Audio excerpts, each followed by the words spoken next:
Councilman Ken Hopkins, running for the Republican nomination for Cranston mayor. What is your proudest accomplishment on the council thus far?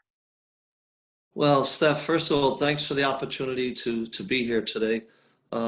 Working on the council, I thought I had an opportunity to do two things that really stuck out in my mind. The first one was the 9-0 vote that I lobbied for to get Topgolf to come to Cranston. They've just started the construction, the infrastructure, and it's going to be located right behind Chapel View, and it's going to be a destination for recreation for all of New England. There's not another one near Rhode Island. I think the closest one is in New Jersey. And we got a 9-0 vote on that. It's going to be a great tax revenue for the city of Cranston and a great opportunity for people to bring their families out and have some fun entertainment in our city. The other one was kind of the opposite. I felt very strongly and passionately about not building a Cumberland Farms down in the Edgewood section of Cranston. I actually went against my own party on a 5-4 vote that never came to the table because they knew that I wasn't going to go for it.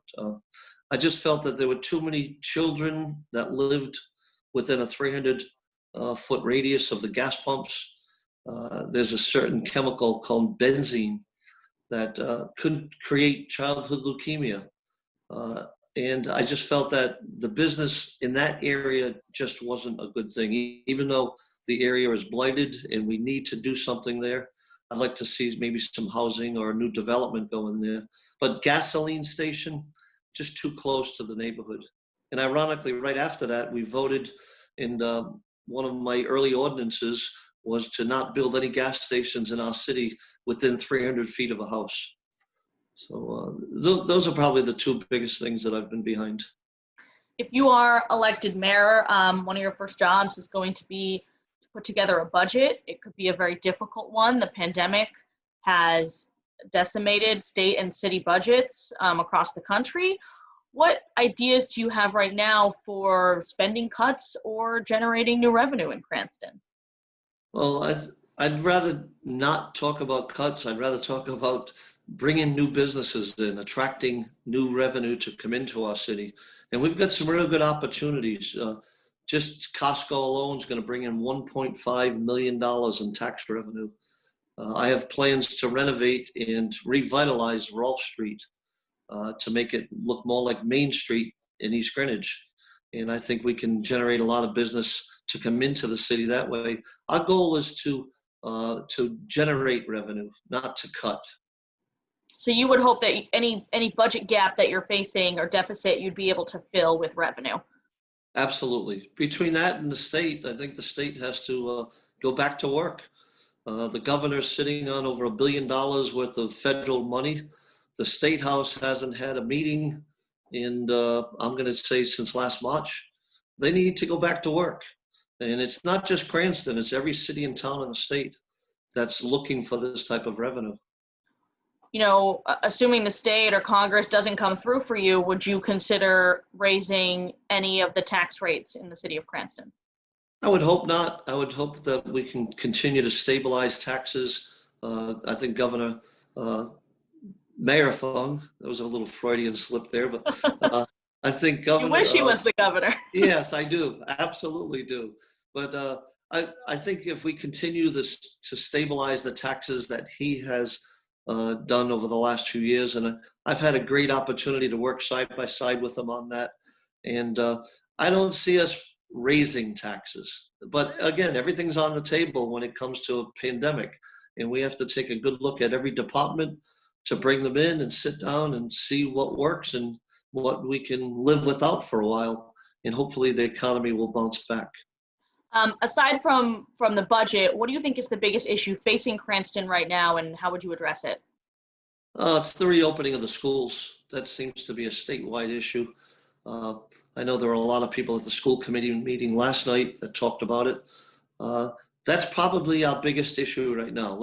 How do we get our kids and our faculty and the staff back to school in a safe environment so that we can get back to the learning process. And that in turn will free up a lot of families to go back to work. Last night, the school committee voted on a hybrid reopening plan with kids coming back and sort of alternating days between distance learning and in-person learning. Do you think that's the right approach, or do you agree with the teachers who think school should start all distance learning for safety, or do you agree with the governor who thinks all kids should be back in school 5 days a week? Well, the ideal is to reopen the schools. That's the ideal. Whether the schools are completely into compliance is my concern. But I've got a lot of faith in our school committee. I've worked very well with the, Chairman Dan Wall, and I'm a big believer in our superintendent. I think that she's fantastic. She's done an excellent job in leading our schools. I'm running under the banner of an education mayor, so this is extremely important to me. I've been in education for 37 years. I'm a big proponent of the bond referendum to rebuild our schools. Our infrastructure in our school system is 70 to 85 years old. And if we're going to attract new families and new businesses into Cranston, we need to start by rebuilding our schools. As a former educator yourself, would you be comfortable walking into school on September 14th and teaching a class? If that's what our superintendent recommended, then I would do that. One of Cranston's crown jewels, of course, is Garden City. It brings in people from other towns and cities into Cranston, brings business into the city. Retail is struggling. It was struggling before the pandemic. It's struggling now. We're seeing national chains, closing a lot of locations. What would you do as mayor to keep Garden City, vital and a destination? Continue to do what I've been doing, which is to work with the chamber, to work with local businessmen. I spend a lot of time organizing small groups of businessmen in the city, be it down at Patuxent Village, be it Rolfe Street with the Durfee family. I spend an awful lot of time going in and out of the small businesses in Cranston, asking them, what can we as a government do to help to continue to have people come in? I like the idea of walking businesses, walk-in. You park in Garden City and you can walk around, and it gives you a good feeling of community. That's the vision that I have for Cranston Street. We have the Italian section in Knightsville with a lot of fine restaurants. We have Rolfe Street in the center of the city. I can imagine down the road lighting it all up, bringing it into the 21st century, similar to what East Greenwich has done down in their Main Street, and make it a walking destination. We have that ability in Cranston. We just need the vision, and I think I'm the person to bring that vision to life. Councilman, do you believe there is a systemic racism problem in policing in America? I don't see that as systemic in Cranston. Now, there are some bad people in every occupation.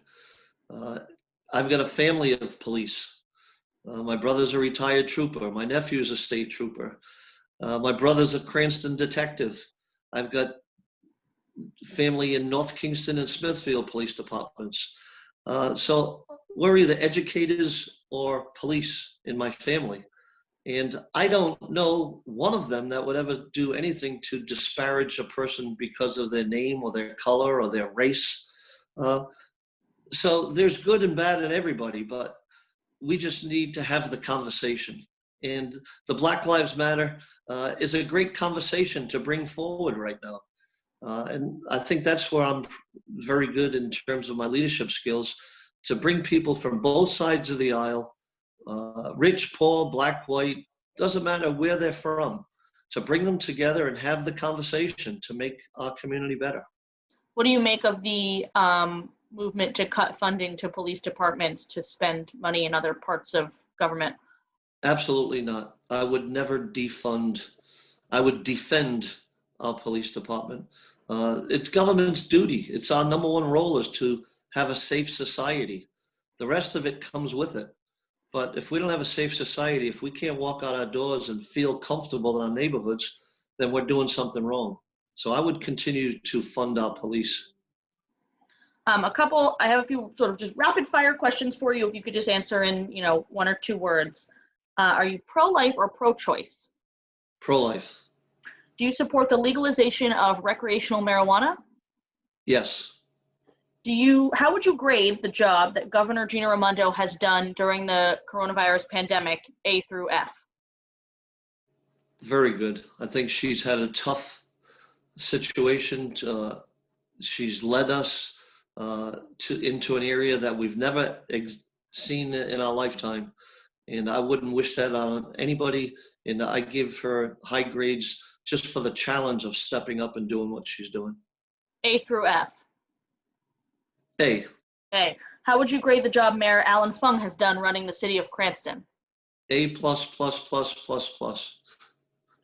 Is that how you Doesn't got get your any better than endorsement?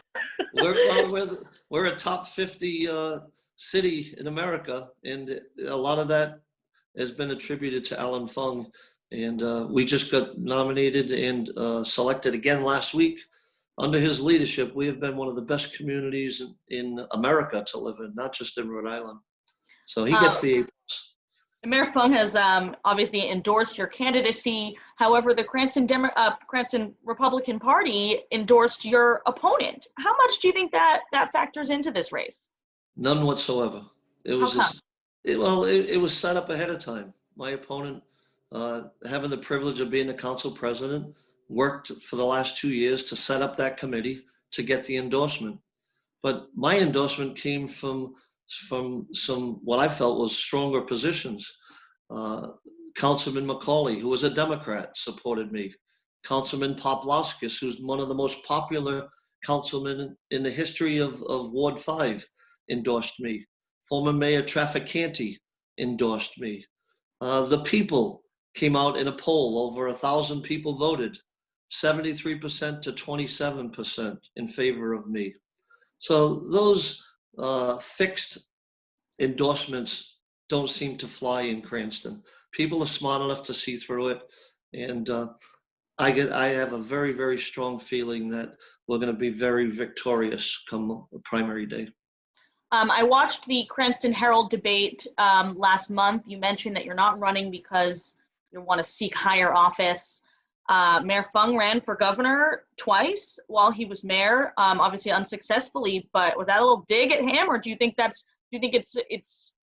if the voters elect you to do a job that you should stay for the entire term? No, there's no dig at Mayor Fung. He's a lot younger than I am. He has the vision for his own personal interest, which was fine. He continued to do a great job here in Cranston as well. I don't see anything further down the road. I'm a Cranston person. My family is in Cranston. My grandchildren live in Cranston. I see a future for the city of Cranston, and that's my focus. In the House District 15 race, do you support Speaker Mattiello or First Lady of Cranston, Barbara Ann Fenton Fung? Barbara Ann Fenton Fung, without a doubt. How come? Personal reasons. Number one, I think we need a change in that particular office. Although the speaker, I've got a lot of respect for him being in the arena, and he's done some good things for Cranston. I went through some personal issues when my wife got sick, and Barbara Ann Fenton stepped up as a physical therapist and helped to take care of my wife in the hospital. She didn't have to do that, but she volunteered to do it. And I'll forever be grateful for her for doing that. Who are you planning to vote for president in November? The Republican candidate, President Trump. And Councilman Hopkins, I just want to give you the last word. One more reason why should voters go to the polls on Tuesday and elect you as the Republican nominee? Well, they need stability. They need to continue what Alan Fung has done. They need somebody who's willing to cross over the aisle. I learned a great lesson from former Governor Dupree when I first got involved in politics, when I left the coaching ranks. And he said the best politicians are able to form a consensus from both sides of the aisle. And I think I'm the one candidate of all of the candidates that are running for mayor that can do that. Councilman Ken Hopkins running for the Republican nomination for mayor of Cranston. Thank you so much for taking the time. Thank you, Steph. Always a pleasure talking to you.